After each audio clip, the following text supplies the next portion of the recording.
रोजा रखकर भी वेट क्यों बढ़ जाता है?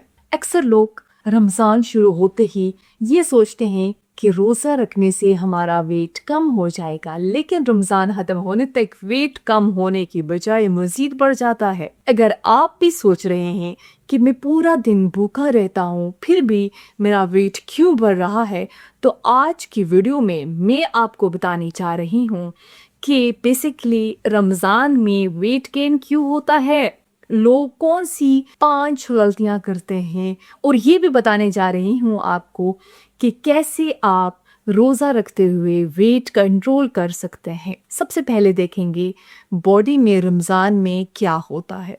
सबसे पहले एक इम्पोर्टेंट बात समझ लें, जब आप रोज़ा रखते हैं तो आपका जिस्म तकरीबन 12 to 14 आवर तक खाना और पानी ऑब्वियसली नहीं लेता।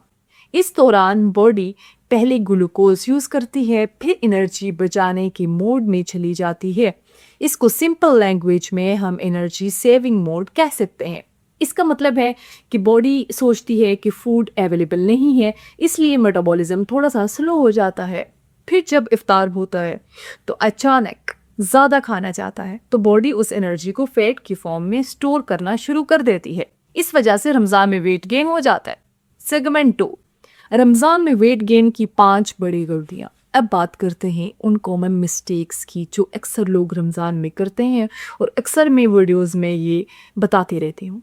इफ्तार पर ज़्यादा खाना, पूरा दिन भूखा रहने के बाद इफ्तार पर समोसे, पकोड़े, रोल्स, फ्राइड आइटम्स बहुत ज़्यादा खा लेते हैं। प्रॉब्लम ये है कि फ्राइड फूड में कैलोरीज और फैट बहुत ज़्यादा होता है भाई, और जब आप बॉडी को एकदम कैलोरीज देंगे तो ऑब्वियसली एक्स्ट्रा एनर्जी को फैट में कन्वर्ट कर देती है बॉडी। इसलिए अगर आप इफ्तार पर ओवर ईट करते हैं तो वेट बढ़ना ऑलमोस्ट सर्टेन है। गलती नंबर 2, कोल्ड ड्रिंक्स और शुगरी ड्रिंक्स। रमज़ान में जो रूह अफ़ज़ा, कोल्ड ड्रिंक्स, मीठी ड्रिंक्स बहुत ज़्यादा पीते हैं, इन ड्रिंक्स में बहुत ज़्यादा शुगर होता है। एक्स्ट्रा शुगर बॉडी में जाकर फैट स्टोरेज बढ़ाती है और वेट गेन का सबब बनता है। इसलिए शुगरी ड्रिंक्स रमज़ान में वेट गेन का बहुत बड़ा फैक्टर है। गलती नंबर 3, सहरी स्किप करना।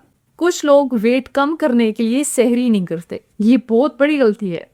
जब आप सहरी स्किप करते हैं तो मेटाबॉलिज्म और भी ज़्यादा स्लो हो जाता है, इफ्तार पर भूख ज़्यादा लगती है और फिर आप ज़्यादा खा लेते हैं। एज अ रिजल्ट क्या होता है, वेट कम होने की बजाय बढ़ जाता है। गलती नंबर 4, फिजिकल एक्टिविटी बिल्कुल बंद कर लेना। रमज़ान में अक्सर लोग वॉक तक नहीं करते, एक्सरसाइज तक नहीं करते, जिम जाना बंद कर देते हैं। जबकि अगर एक्टिविटी कम होगी तो ऑब्वियसली कैलोरीज और ज़्यादा हों तो वेट गेन होना नेचुरल है। इसलिए हल्का सा 20 to 30 मिनट तक वॉक कर लिया करें आफ्टर इफ्तार। गलती नंबर 5, इफ्तार के बाद कंटिन्यूस स्नैकिंग।